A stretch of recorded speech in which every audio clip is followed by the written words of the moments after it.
Балдардын кубанычында чек жок. Бактылуу балалык. Бул Жалал Абад облусундагы Барпа айылында жаңы ачылган Жони Сейил багы. Буга чейин аталган айылда мындай эс алуучу жер жок болгон. Жалпы аянты 1,5 гектарды ээлеген парктын долбоору 2019-жылы даярдалып, курулуп баштаган. Эс алуучу жайы Камчыбек Ташиевдин бир тууган агасы Жаныбек Ташиевдин уулдарынын акчасына курулуп, пайдаланууга берилген.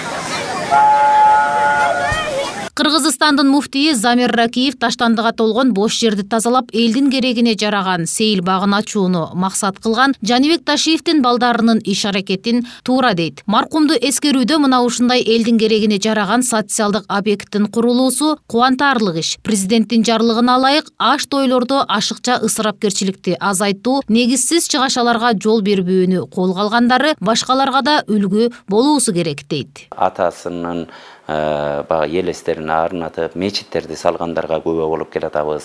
Жетимканаларга жардам берип, ушундай мечиттердин ремонтун кылып берип келатышат. Эми адам дагы өнүгүш керек да. Дагы ушундай парктарды салып, мисалы үчүн бул дагы бир үлгү деп билебиз.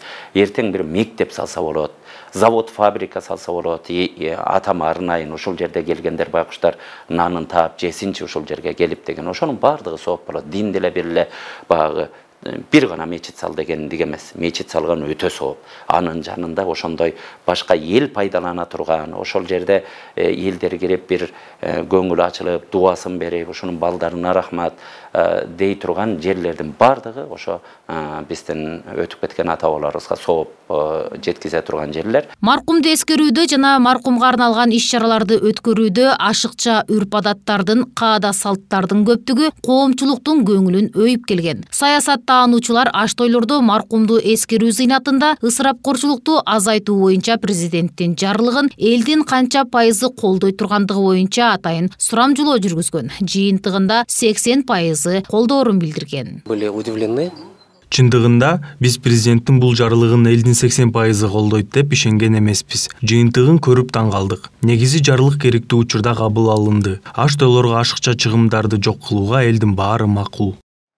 Маркумду эскерүү зыйнатында ашыкча чыгымды азайтуу учурдун талабы, элдин муктаждыгын эске алып, элдин батасы тийчүү иш-аракетти кылган туура чечим. Адамдар эмнеге зар болуп аткан болсо, ошонун баарын кылалы. Азыр мына аш тойлор эми башталат. Мына күз айларында эми багы аш берет эле, атама мындай дегендердин бардыгы ушунда башталат. Ошонун бардыгына айтарыбыз ушул жолду улап кетели. Анан жөн эле учурдачы багы туура алдагы кылынып атат бир ондоп машинени байгеге салып, канчалаган төөлөрдү сайып, тигин сайып алайын, бир күндө өтүп кете турган нерсе да багы адамдар топтошуп. Бирок биз кала турган нерсени көбүрөөк кылсак дагы адамдарга пайда болуп, ошону ондогон жылдар адамдар пайдалана турган жерди кылсак, ошо аталарыбызга сооптуу, ошондон бир сообу көп боло турган нерселер ошолор. Аш тойлордо ашыкча ысырапкерчиликти азайтуу, негизсиз чыгашаларга жол бербөө максатында биринчи жолу өлкө аймагында Барпа айылында эс алуучу парк ачылды. Айыл элинин муктаждыгы чечилди. Маркумду эскерүүдө ашыкча каада жүрүлгөн азайтып, элдин керегине жараган мындай кадам башкаларга да үлгү болоору шексиз. Жазгүл Кудайбердиева, Пирамида.